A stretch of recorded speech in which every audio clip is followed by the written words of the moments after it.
श्री गीता उपनिषदों का सार है। महाभारत युद्ध के समय रणभूमि में भगवान श्री कृष्ण ने अर्जुन को जो ज्ञान दिया था वह गीता में बताया गया है। गीता में ऐसी बहुत सी बातें हैं जो मनुष्य को जीवन की कई कठिनाइयों को आसान बनाती है। इतना ही नहीं, गीता पढ़ने पर मनुष्य को बहुत सी नई जानकारियां भी मिलती है। साथ ही हर अध्याय के नियमित पाठ का अपना लाभ और महत्व है। भगवान शिव ने देवी पार्वती को गीता के पहले अध्याय के पाठ का महत्व जो बताया है वही यहाँ आपके लिए प्रस्तुत है। लेकिन गीता के पहले अध्याय के महत्व को जानने से पहले जान लीजिए श्रीमद्भगवद गीता के प्रथम अध्याय की खास बातें। गीता के पहले अध्याय का नाम अर्जुन विषाद योग है। इस अध्याय में कुरुक्षेत्र के मैदान में उपस्थित बंधुओं और संबंधियों को सामने देखकर अर्जुन के मन में उठे विषाद और मनस्थिति का वर्णन किया गया है, जिसे संजय धृतराष्ट्र को बताते हैं। गीता के प्रथम अध्याय के पाठ का लाभ और महत्व। गीता प्रथम अध्याय का महत्व।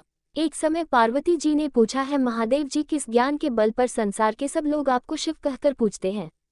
मृगछाला ओढ़े और अपने सभी अंगों में शमशान की विभूति लगाएं, गले में सर्प और नरमुंडों की माला पहने हुए हो, इनमें तो कोई भी पवित्र नहीं, फिर आप किस ज्ञान से पवित्र माने जाते हैं?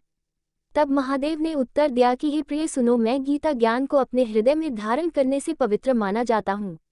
इस ज्ञान से मुझे बाहर के कर्म नहीं व्यापते। तब पार्वती जी ने कहा कि हे भगवान, जिस गीता ज्ञान की आप ऐसी स्तुति करते हैं उसके श्रवण करने से कोई कृतार्थ भी हुआ है? महादेव ने उत्तर देते हुए कहा कि इस ज्ञान को सुनकर बहुत से जीव कृतार्थ हुए हैं और आगे भी होंगे। मैं तुम्हें एक पुरातन कथा कहता हूँ, तुम सुनो। एक समय पाताल लोक में शेषनाग की शैया पर श्री नारायण जी नैन मूंद कर आनंद में मग्न थे।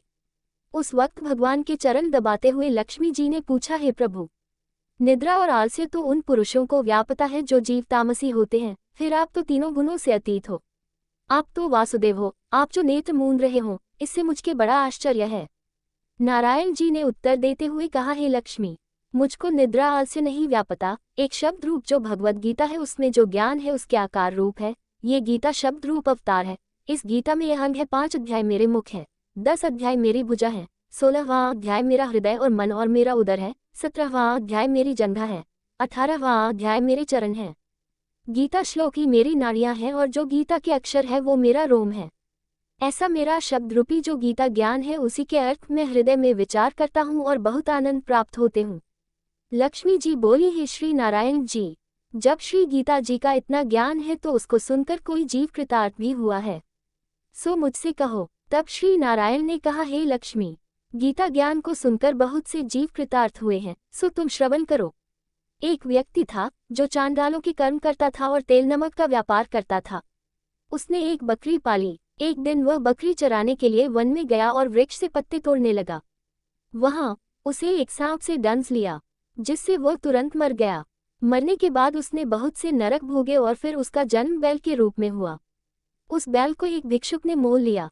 वह भिक्षुक उस पर चढ़कर सारे दिन मांगता फिरे। जो कुछ भिक्षा मांग कर लाता वह उसे अपने परिवार के साथ मिलकर खाता और वो बैल सारी रात द्वार पर खड़ा रहता।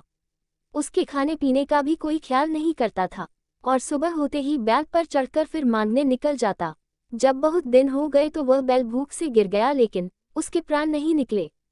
नगर के लोगों ने देखा और उस बैल को कोई तीरथ का फल दे तो कोई व्रत का फल दे, तब भी उस बैल के प्राण नहीं छूटे। एक दिन गणिका आई। उसने लोगों से पूछा, ये कैसी भीड़ है? तो उन्होंने कहा कि इसके प्राण नहीं निकलते, अनेक पुण्यों का फल दे रहे हैं तो भी इसकी मुक्ति नहीं होती। तब गणिका ने कहा कि मैंने जो कर्म किया है उसका फल मैंने इस बैल को दिया है। इतना कहते ही बैल की मुक्ति हो गई। तब बैल ने एक ब्राह्मण के घर जन्म लिया। पिता ने उसका नाम सुशर्मा रखा। उसके पिता ने उसे पढ़ाया लिखाया। उसको अपने पिछले जन्म की सुध थी। उसने एक दिन मन में विचार किया, जिस गणिका ने मुझे बैल की योनि से छुड़ाया था उसका दर्शन करूं। विप्र चलते चलते गणिका के घर गया और कहा, आप मुझे पहचानती हैं? गणिका ने कहा, मैं नहीं जानती, तुम कौन हो? तब उसने कहा कि मैं वही बैल हूँ जिसको आपने अपने पुण्य दिए थे। तब मैं बैल की योनि से छूटा था, अब मैं विप्र के घर जन्म हूँ। आप अपना पुण्य बताएं। गणिका ने कहा कि मैंने अपने जाने पुण्य नहीं किया, परंतु मेरे घर एक तोता है, वह रोज सवेरे कुछ पढ़ता है, मैं उसका वाक्य सुनती हूँ, उस पुण्य का फल मैंने तुम्हें दे दिया। तब विप्र ने तोते से पूछा कि तू सवेरे क्या पढ़ता है? तोते ने कहा, मैं पिछले जन्म में विप्र का पुत्र था। मेरे पिता ने मुझे गीता के पहले अध्याय का पाठ सुनाया करते थे। एक दिन मैंने गुरु से कहा कि मुझको आपने क्या पढ़ाया है।